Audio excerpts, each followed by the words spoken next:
Hey guys, I'm Pixel Dan, and this is a review of the Masters of the Universe Classics Spinerella.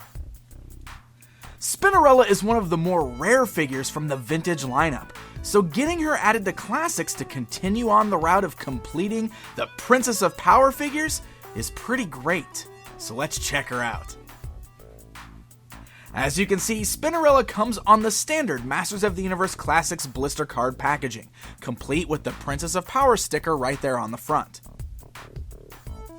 The back shows off a selection of other figures in the Classics line, and even gives us a brand new bio for the character. The vintage Spinerella action figure was known for the cloth ribbons that hung from her arms and her skirt, which played into her spinning action feature. Since we've never really seen any cloth clothing pieces in the Classics line, this time around all of those strands are done in plastic. The skirt still has the really cool ribbon-like look, with each of the strands being brightly colored mixtures of blue and purple. All of the colors used on the figure are a gorgeous blend of pastels that work very well together. And the paint job on the figure itself is nice and clean. However, I do need to point out that I have some pretty sloppy paint on all of those tassels that are hanging from her arms. There are quite a few paint splotches here, which is a bit of a shame. Spinerella is another female in this line with a gorgeous face sculpt. She also has a very unique head of hair featuring a light purple color. Her hairstyle is captured very nicely in the sculpt here, with several layers of curls and a large ponytail sprouting from a silver tiara that's lying over the top of it all.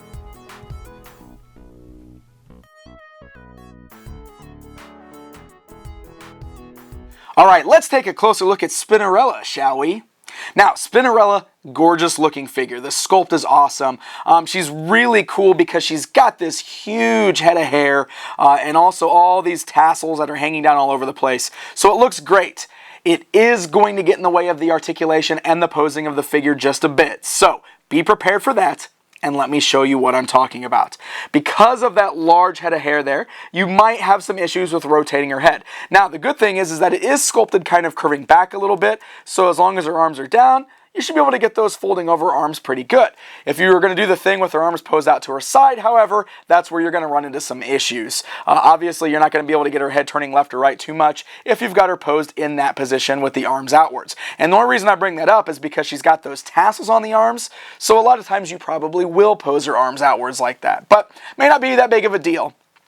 Because if she's standing that one way, you won't really need her looking left and right too terribly much. She's got those same ball joints at the shoulders though, so the arms can go outwards, forwards, backwards. You got the swivels at the bicep there. You got your standard joint at the elbow, and you got your swivels at the wrist. Now, let's talk about those tassels hanging from the arms there. They're nice, kind of softer plastic. They are permanently attached. This whole forearm here is a new piece that's got this sculpted on bracer with those tassels as part of the sculpt. Because of the way it was done on this figure, instead of being cloth like on the vintage toy, we've got these plastic tassels, which means there's only one way you can kind of pose her arms to make them look proper. Obviously, these are sculpted in a way that they're hanging downwards, so her arms have to be kind of out like this, or out to her sides completely, in order for those to look the correct way. If you start posing her with her arms up to the sides, or out in front of her, or anything like that, you've got these gravity-defying tassels. Unfortunately, it's just kind of one of those things that really couldn't be passed upon since the decision was made to do the plastic tassels on there. She does have the swivel at the waist. She's got these tassels that are part of her skirt sculpt there, also hanging down on her legs. They are nice and gummy. They're actually a little softer than the ones on the arms, so the legs can still go outwards pretty good. You can get her in a pretty decent sitting pose still, but you do see it hinders the movement just a little bit there.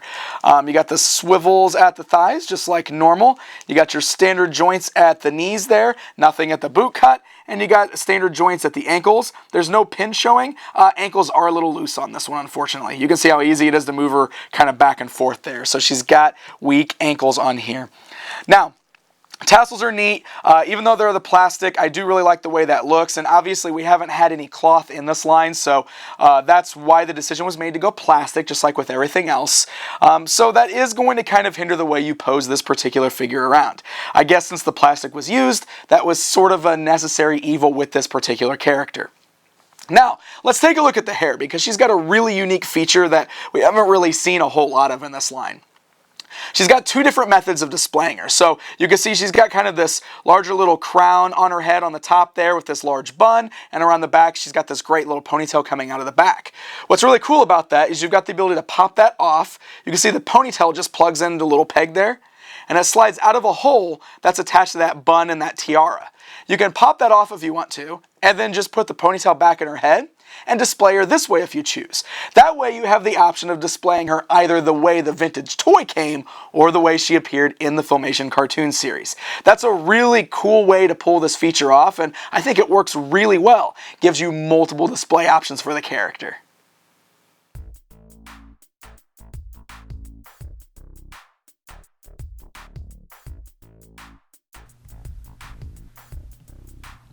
Spinerella features a few accessories. First up is this blue and pink staff. It's made of a fairly sturdy plastic, and it can be held in either one of her hands.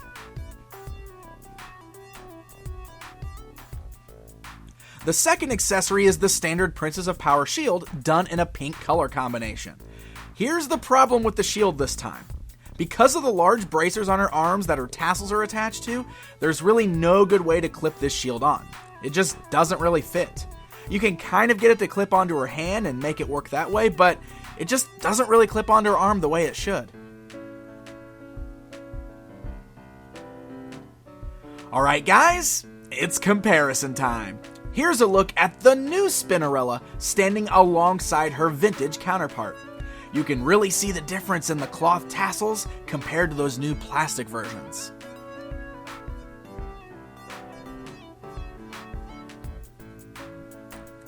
So there you go, my friends, a look at the new Masters of the Universe Classics Spinerella. This is a really nice looking action figure, but she certainly has her flaws. It can be argued that the tassels being done in plastic were the right move here, since no cloth has really been used in the rest of the line. But they are a bit more rigid than I expected, specifically on her arms. And because of the way they lay, her posing options are limited.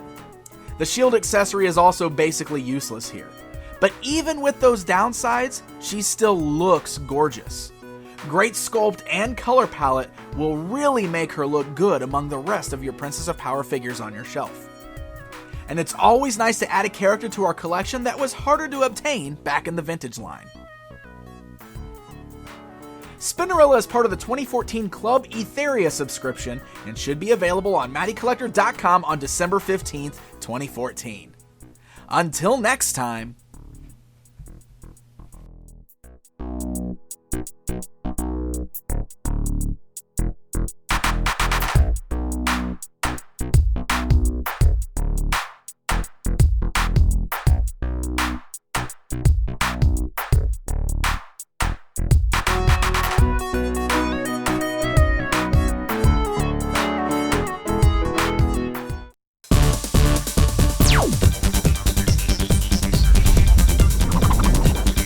Oh.